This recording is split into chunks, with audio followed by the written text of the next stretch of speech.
President Biden set to take the stage at a convention that's expected to have a very different outcome than what was planned just weeks ago.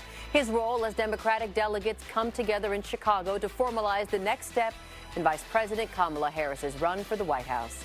The parents say their shaky trust in the Oakland Unified School District has been broken following word that officials knew about elevated levels of lead in the water on some campuses months before families were notified. What they're demanding and how the district responds. Then first-day jitters take a backseat to deeper issues within the San Francisco Unified School District. How families are bracing for school closures and other cost-saving measures, and the next steps in the process of closing a gaping budget hole. This is the 10 o'clock news on KTVU Fox 2. Breaking news, a heavy police presence in East Oakland tonight, where authorities say one person has died in a crash. The coroner arriving on scene just within the last hour. Plus, I love the job, but I love my country more. President Joe Biden looking to pass the torch to his vice president. Tonight, he gives his overwhelming support to Kamala Harris in front of an energized crowd at the Democratic National Convention. I can honestly say I'm more optimistic about the future than I was when I was elected as a 29-year-old United States Senator.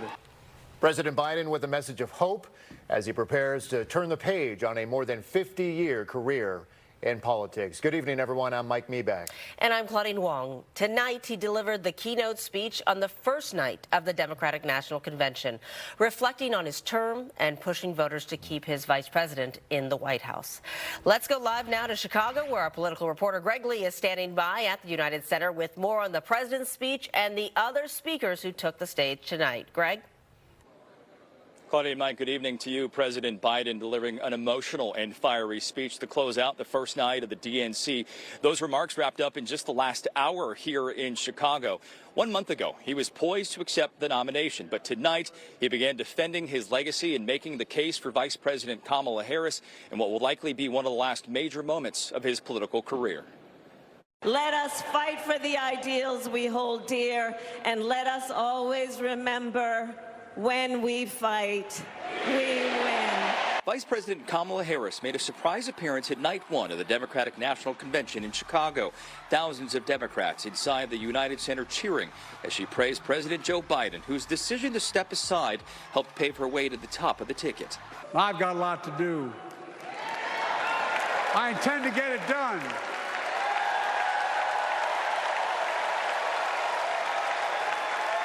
It's been the honor of my lifetime to serve as your president. I love the job, but I love my country more. Less than a month ago, Biden was set to accept the nomination. On Monday, he passed the torch to his vice president. Most diverse cabinet in history, including the first black woman of South Asian descent to serve as vice president, and will soon serve as the 47th president of the United States. On the floor, California's delegation positioned right in front of the stage, a nod to the Democratic nominee's home state. On the stage, the Golden State well represented. Speeches from Senator LaFonza Butler and Lieutenant Governor Eleni Kounalakis. Warriors head coach Steve Kerr, a late addition to the program. After the results are tallied that night, we can, in the words of the great Steph Curry, we can tell Donald Trump, night, night. Other speakers also worked to draw contrast between Harris and former President Trump, attacking his actions and policies. Former Secretary of State Hillary Clinton, who lost to Trump in 2016, drew huge applause as she passed her own baton to Harris. Together, we put a lot of cracks in the highest, hardest glass ceiling. I want to tell you what I see through all those cracks and why it matters for each and every one of us. What do I see? I see freedom. In counter-programming, Trump and his running mate J.D. Vance began a busy week with an event in Pennsylvania. We don't need lectures on the economy from a candidate pushing communist price controls. Kamala has no idea what the hell she's doing. Back in Chicago, as President Biden began to discuss his legacy, he received help from First Lady Jill Biden and his youngest daughter, Ashley. When I look at Dad, I see grace, strength, and humility. I see one of the most consequential leaders ever in history. America I gave my best to you.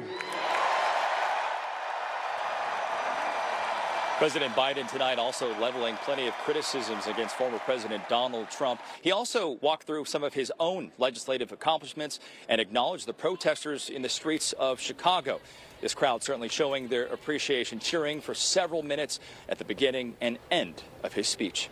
Reporting live in Chicago tonight, Greg Lee, KTVU, Fox 2 News. Claudia? Yeah, Greg, can I ask you a little bit more about the energy in the United Center tonight? I mean, certainly there were lots of references to joy. We saw lots of standing ovations, but certainly it looked like the crowd was invested in each and every one of those speakers that came to that stage. Yeah, and certainly a lot of that energy tonight, especially as the night went on. I can tell you one of the biggest moments was one when Steve Kerr took the stage and made a reference to Steph Curry. Also, when Hillary Clinton took the stage, this crowd erupted. And also when Vice President Kamala Harris surprised the crowd. She was not on the initial program or the schedule to make an appearance tonight, but when she did, this crowd certainly erupted to hear from the woman they want to nominate to become president. Yep, a big first night for the DNC. All right, thank you. Greg Lee reporting live from Chicago.